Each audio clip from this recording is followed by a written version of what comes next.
여러분 캐나다 퀘벡시에 가게 되면 유명한 문이 하나 있습니다. 아마 아실 분도 계실 텐데 그 문의 이름은 일명 도깨비 문입니다. 그래서 연세 드신 분들은 무슨 망측하게 도깨비 문인가 라고 말씀하실 분이 계시지만 젊은 분들은 그 문 아마 생각하시는 분이 있으실 것입니다. 드라마 도깨비라는 하는 그 드라마 속에서 주인공들이 이 문을 통해서 이제 한국에서 캐나다로 이렇게 들어오게 되는 그런 장면들이 몇 번 나오게 됩니다. 그래서 이제 유명해진 문인데요. 해마다 사람들이 특별히 한국인들 또 한류 문화를 접하고 있는 사람들이 캐나다 퀘벡에 일부러 와서 거기서 이제 사진을 찍고 이렇게 갑니다. 지난 여름에 저희 가족도 딸들의 성화에 한번 가서 사진을 찍은 적이 있는데요. 도시와 길거리가 매우 아름답습니다. 퀘벡시는. 근데 그 문 자체는 뭐 그렇게 특별한 것이 없습니다. 그냥 빨간색 문이고 평범한 아무런 디자인이 없는 문입니다.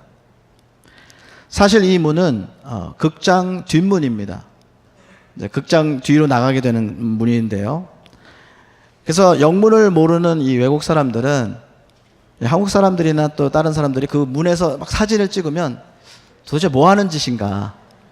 그러니까 옆에 수없이 많은 그런 좋은 풍경들이 많이 있는데 뭐 거기 빨간 대문에 앞에 서가지고 사진을 찍고 뭐 이렇게 포즈를 취하고 그런단 말이죠. 문 자체가 어떠한 대단해서가 아닙니다. 보기에는 형편없고 또 그냥 평범한 문이지만 이 문에 대해서 아는 사람에게는 특별한 의미가 있기 때문에 그렇게 하는 것이죠. 지난주에 이어 오늘 우리는 예수님이 우리에게 자신이 누구신지 밝히시는 I am statement, 그 형식의 세 번째 표현이 나는 양의 문이다 라는 선언을 우리가 함께 묵상하고자 합니다. 우리가 그냥 양의 문이다 라고 했을 때에 아마도 예수님이 계시던 그런 당시 사람이나 또 오늘날도 마찬가지로 양의 문이다 라고 생각하면 그저 보잘것이 없는 양이 통과하는 그러한 문에 불과하실 것입니다. 그럼 왜 우리에게 이 문이 그렇게 중요한가? 특별히 구원받은 성도들에게 있어서 주님이 말씀하신 이 양의 문이 우리에게 과연 어떠한 의미로 다가오는가 라고 하는 것을 우리가 생각해 보길 원합니다. 결론적으로 이 문은 우리의 행복과 직결이 되는 문이기 때문입니다. 그러므로 이 문은 우리 모두가 날마다 들어가고 나가야 할 그러한 문이 됨을 우리가 알아야만 합니다. 그럼 예수님이 말씀하신 이 양의 문은 어떠한 문인가 한번 살펴보겠습니다. 먼저 주님이 말씀하신 이 양의 문은 바로 겸손과 희생의 문입니다. 7절 말씀에 주님이 이렇게 말씀하십니다. 내가 진실로 진실로 너에게 말하노니 나는 양의 문이라. 때로 주님은 중요한 말씀을 하실 때에, 제자들에게 중요한 말씀을 하실 때에 진실로 진실로 truly truly라고 하는 그러한 표현을 많이 쓰십니다. 요한복음에만 25번이 나옵니다. 특별히 주님이 하신 그 말씀, 진실로 진실로 후에 나오는 말씀이 그만큼 우리에게 중요하고 기억될 만한 그러한 말씀이기 때문입니다. 주님은 제자들에게 내가 양의 문이 되는 것을 너희들은 반드시 알아야 한다 이렇게 말씀하십니다. 문은 들어오고 나가는 통로를 의미하죠. 그래서 양의 문은 당연히 양들이 들어오고 또 나가는 통로가 될 것입니다. 그런데 사실 당시 지금도 마찬가지일지 모르겠지만 당시 작은 규모의 그 목장에서는 특별히 양을 가둘 때에 그 문을 세워놓지 않았다고 합니다. 특별히 여름에는 그래서 입구에서 목자가 그 문을 대신해서 그 문자리에서 앉아서 잠을 자면서 양을 지켰다는 것이죠. 그러므로 목자를 지나지 않고서는 양이 우리 안으로 들어갈 수도 또 나갈 수도 없는 그러한 모습을 우리가 보게 됩니다. 그러므로 주님이 말하는 이 양의 문, 즉 목자가 양의 문이 된다라고 하는 사실을 주님은 우리에게 가르쳐주고 있습니다. 그럼 여기에서 양은 누구를 말합니까? 구원받은 성도들, 또 하나님의 자녀들을 의미할 것입니다. 그럼 예수님이 양의 문이 된다는 그 사실은 과연 우리에게 무엇을 의미합니까? 성도는 오직 예수 그리스도를 통해서만 들어오고 나가게 된다는 사실입니다. 우리가 어디로 들어오고 나가게 될까요? 그것은 바로 구원받은 하나님의 자녀들이 거하는 주님이 계신 하나님의 나라요, 또 천국을 의미합니다. 그리고 우리가 잘 알듯이 하나님의 나라는 이미 우리 가운데 임하였고 장차 완전한 모습으로 주님이 재림하실 때에 이루어질 것임을 우리는 믿고 있습니다. 그런데 우리가 여기서 생각해야 할 것이 있습니다. 왜 주님은 자신을 양의 문이라고 표현하셨을까? 아니, 이렇게 다시 질문해 보아야 맞습니다. 왜 그분은 양의 문이 되셔야 하셨을까? 냄새나고 더럽고 거친 양떼들이 지나는 문이 되셨어야 했느냐라는 것입니다. 그것은 바로 그분이 우리를 지극히 사랑하셨기 때문입니다. 마치 목자들이 자신의 양떼를 위해 목숨을 바치듯이 우리를 자신의 목숨을 바쳐 끝까지 사랑하셨기 때문입니다. 우리가 이것을 다윗이 전에 사울에게 고백한 그러한 말을 통해서 알 수가 있습니다. 다윗이 이스라엘을 대신하여 이제 골리앗과 싸우겠다고 이제 사울 앞에 나아갔을 때 사울이 너가 지금 소년인데 어떻게 싸울 수 있겠느냐 라고 그를 타이르었을 때에 그는 사울에게 이렇게 고백합니다. 주의 종이 아버지의 양을 지킬 때에 사자나 곰이 와서 양떼에서 새끼를 물어가면 내가 따라가서 그것을 치고 그 입에서 새끼를 건져내었고 그것이 일어나 나를 해하고자 하면 내가 그 수염을 잡고 그것을 쳐 죽였나이다. 참 이처럼 목자들은 자기 양떼를 지키다가 맹수에 의해 목숨을 잃기도 한다라고 하는 사실입니다. 그럼에도 불구하고 목자는 자기 양을 자식과 같은 심정으로 끝까지 지켜낸다는 사실을 우리가 기억해야만 할 것입니다. 아마도 오랫동안 애완견을 키워온 주인은 무슨 말인지 아마 이해가 할 것입니다. 목자에게 양이란 더 이상 그에게 양의 존재가 아니라 동물이 아니라 그에게는 가족과 다름이 없기 때문입니다. 이처럼 주님은 자신을 낮추시고 또 죽기까지 우리를 위해 십자가에서 희생하여 주셨던 것입니다. 이것이 바로 그분이 양의 문이 되신 이유인 것입니다. 그러면 우리는 어떠합니까? 전 세계에는 수많은 그러한 개선문들이 있습니다. 여러분, 개선문이란 전쟁에서 승리해 돌아오는 그러한 영웅들을 기리기 위해서 만든 문을 말합니다. 여러분, 이 개선문 중에서 가장 유명한 개선문, 아마 알고 계실지 모르겠지만 프랑스에 있는 에투알 개선문이라고 합니다. 그래서 프랑스에 가면 이 유명한 개선문을 볼 수가 있는데요. 높이 50m에 자그마치 폭이 45m나 되는, 이것은 고대 로마 양식으로 설계된 이 웅장한 개선문은 바로 나폴레옹에 의해서 세워지게 되었습니다. 나폴레옹에 대한 이런 예화가 있습니다. 유명한 아우스커리스 전투에서 그가 이제 승리를 거둔 후에 다음날 병사들에게 이러한 말을 했다고 합니다. 제군들은 승리의 개선문을 통하여 집으로 돌아가게 될 것이다. 이러한 말 후에 이제 나폴레옹의 말대로 개선문은 1806년에 이제 착공이 됩니다.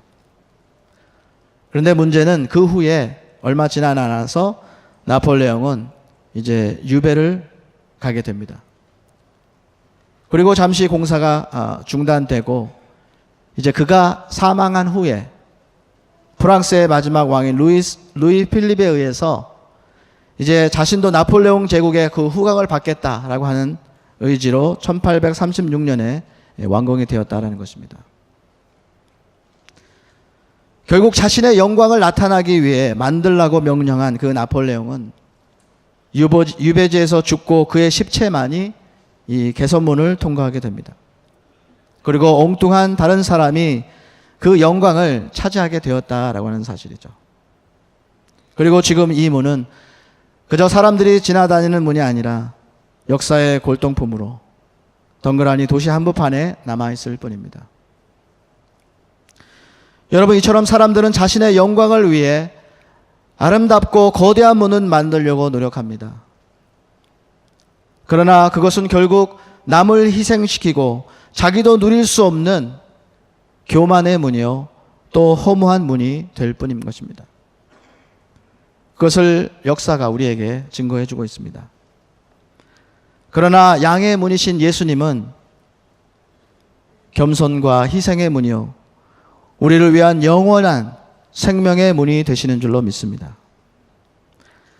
예수님은 얼마든지 인간이 만든 개선문보다 더 크고 훌륭한 문을 만들어 놓으시고 그리로 들어오라 라고 명령하실 수 있는 분이십니다. 그러나 주님은 인간이 만든 그러한 위대한, 크고 위대한 문이 되시기를 원하지 않으셨고, 우리를 위해 낮고 천한 양의 문이 되어 주셨다라고 하는 사실입니다. 그러므로 사랑하는 성도 여러분, 우리는 양의 문을 생각할 때에 우리를 향하신 그분의 겸손하심과 희생의 지극한 사랑에 감사와 찬송을 올려드려야 할 줄로 믿습니다. 두 번째로 주님이 말씀하신 이 양의 문은 바로 구원의 문입니다. 8절 말씀입니다. 나보다 먼저 온 자는 다 절도요 강도니 양들이 듣지 아니하였느니라 말씀합니다. 여러분, 우리가 읽지 않았지만 본문 1절에 보면 이러한 말씀이 나옵니다. 내가 진실로 진실로 너에게 이르노니 문을 통하여 양의 우리에 들어가지 아니하고 다른 데로 넘어가는 자는 절도며 강도요 라는 말을 하게 됩니다. 양의 문으로 들어가지 않고 또 목자가 오기 전에 또 목자가 모르는 사이에 다른 데로 넘어 들어가는 자들이 있다라는 것입니다. 그들은 분명 양을 훔치고 헤아려 하는 절도나 강도와 같은 자들이라고 주님은 말씀합니다. 여러분, 주님은 이들을 누구에 비유하고 말씀하고 있습니까? 그들은 바로 유대 종교 지도자들을 가르쳐 말씀하고 있습니다. 이들은 율법주의자들로 율법을 지킴으로 구원함을 얻을 수 있다고 믿었습니다. 그러나 우리가 아는 대로 그들은 하나님의 말씀을 지키지 않는 외식적으로 신앙생활하는 자들이었습니다. 그럼에도 불구하고 그들은 자신의 잘못을 깨닫지 못하고 오히려 주님 앞에 나아와 회개하고 주님을 믿고 구원함을 얻었어야 함에도 불구하고 그들은 오히려 남들에게 자신도 지키지 못하는 그 무거운 율법을 그들에게 지워주며 우리의 온전한 구원자가 되시는 예수 그리스도께 나아가지 못하는 방해자가 되고 있다고 하는 사실입니다. 여러분, 점점 세상은 왜 예수님만이 구원의 길이냐라고 불평하면서 기독교가 너무 편협하고 오만하다라는 그러한 이야기를 하고 있습니다. 그들은 모든 종교가 다 같은 하나님을 믿는 것이 아니냐, 모두 선한 일을 하며 살면 같은 하나님께서 구원해 주실 것이 아니냐라고 이야기를 합니다. 그러나 주님은 오직 양의 문이 되신 예수 그리스도를 통하지 않고서 들어가는 모든 문으로서는 구원을 얻을 수가 없다고 오늘 말씀하십니다. 왜 그렇습니까? 그것은 오직 예수님만이 우리의 죄를 사하시기 위해 희생하신 분이시기 때문입니다. 그러므로 예수님이 아닌 다른 종교, 다른 가르침은 모두가 절도요, 강도가 됨을 우리는 분명히 알아야만 합니다. 왜냐하면 그들은 잘못된 신앙과 가르침으로 구원이 아닌 멸망과 심판으로 사람들을 인도하기 때문입니다. 예수님은 본문 후에 자신을 양의 문으로 선포하신 후에 이렇게 말씀하십니다. 요한복음 14장 6절 말씀입니다. 예수께서 이르시되 내가 곧 길이요 진리요 생명이니 나로 말지 않고는 아버지께로 올 자가 없느니라. 여러분, 오늘은 종교개혁 주일입니다. 여러분, 종교개혁 주일의 의미가 무엇입니까? 교회의 타락을 막고 또 개혁한 것입니까? 그렇습니다. 그런데 왜 교회가 타락했습니까? 그것은 다름 아닌 하나님의 말씀을 올바로 믿고 가르치지 않았기 때문이라는 사실을 우리는 분명히 알아야만 합니다. 왜 로마 카톨릭이 사람들에게 면죄부를 팔았습니까? 구원은 오직 믿음만이 아닌 인간의 노력도 필요하다고 그들에게 잘못 가르쳤기 때문입니다. 그래서 그들로 하여금 보이는 성전을 짓기 위해 너희들이 물질을 드리면 죄를 사해준다는 명목으로 사람들에게 돈을 갈취했던 것이 아닙니까? 그때 마틴 루터와 같은 사람들이 하나님의 말씀을 읽고 깨달아 이렇게 얘기합니다. 오직 구원은 예수 그리스도를 믿음으로 족하며 그분 외에 다른 방법으로는 있을 수 없다 라고 외친 것이 바로 종교개혁이 아닙니까? 오늘날 세상이 점점 종교다원주의 시대가 되면서 기독교가 점점 미움을 받고 있습니다. 너희만 구원이 있다고 말하지 말라. 그것은 너무나 편협적이고 오만한 것이다. 모든 종교에도 구원이 있다고 말하라고 이야기합니다. 저는 그런 그들에게 이렇게 질문하고 싶습니다. 그렇다면 당신들의 죄를 어떻게 해결했는지 말해 보십시오. 인간의 노력으로 해결할 수 있습니까? 특별한 깨달음으로 여러분의 죄를 해결할 수 있습니까? 아니면 여전히 여러분에게 죄가 없다고 거짓말을 하겠습니까? 죄는 오직 예수 그리스도 한 분 외에는 해결하실 분이 없음을 확신할 수 있기를 간절히 바랍니다.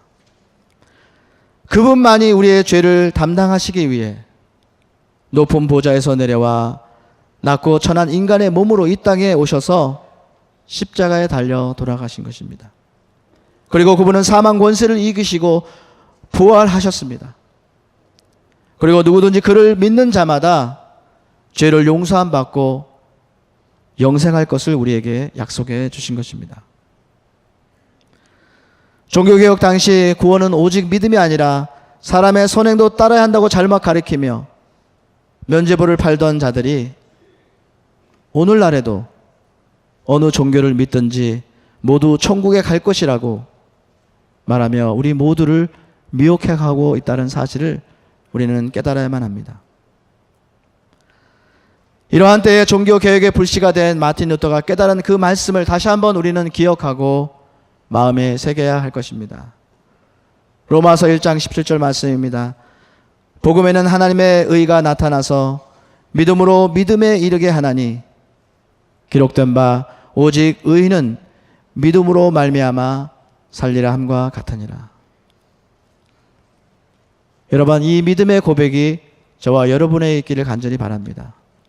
그 어떤 사람이 잘못된 구원의 길을 말한다 할지라도 오직 예수 그리스도를 믿음으로만이 우리가 구원함을 얻게 되는 것을 선포할 수 있기를 간절히 바랍니다. 마지막으로 주님이 말하신 이 양의 문은 어떠한 문입니까? 그것은 바로 사귐의 문입니다. 9절 말씀입니다. 내가 문이니 누구든지 나로 말미암아 들어가면 구원을 받고 또는 들어가며 나오며 꼴을 얻으리라. 주님은 말씀합니다. 여러분, 양이 우리 안에 들어가면 목자가 양의 생명을 보호해 줍니다. 그리고 그들을 끌고 들어오고 나가면서 양들에게 쉼을 주고 또 그들에게 필요한 꼴을 먹여주는 것입니다. 그러므로 이 양의 문이야말로 양들에게 있어서는 목자들과 교제하며 동행하는 사귐의 문이 된다라고 하는 사실입니다. 이와 같이 우리도 양의 문이 되시는 예수님께로 들어가고 나간다고 한다면, 즉 주님과 교제하며 동행하는 자는 주님의 인도하심으로 우리가 쉼을 얻고 또 필요한 도움을 얻게 된다는 사실을 주님은 우리에게 깨닫게 해주고 있습니다. 이것이 바로 성도의 행복이 되는 줄로 믿습니다.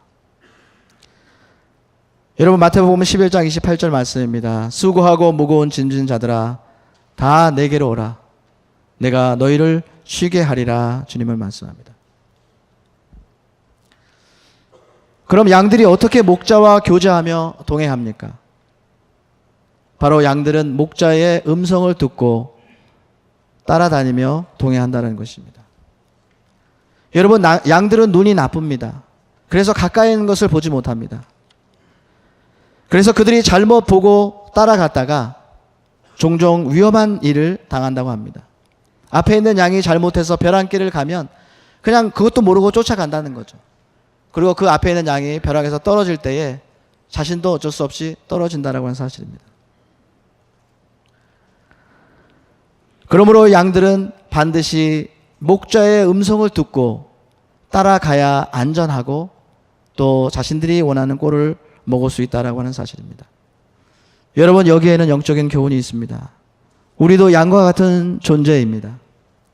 우리는 한시 앞도 보지 못하는 그러한 존재들임을 고백합니다. 때로 우리는 그저 눈에 보이는 것만 따라갑니다.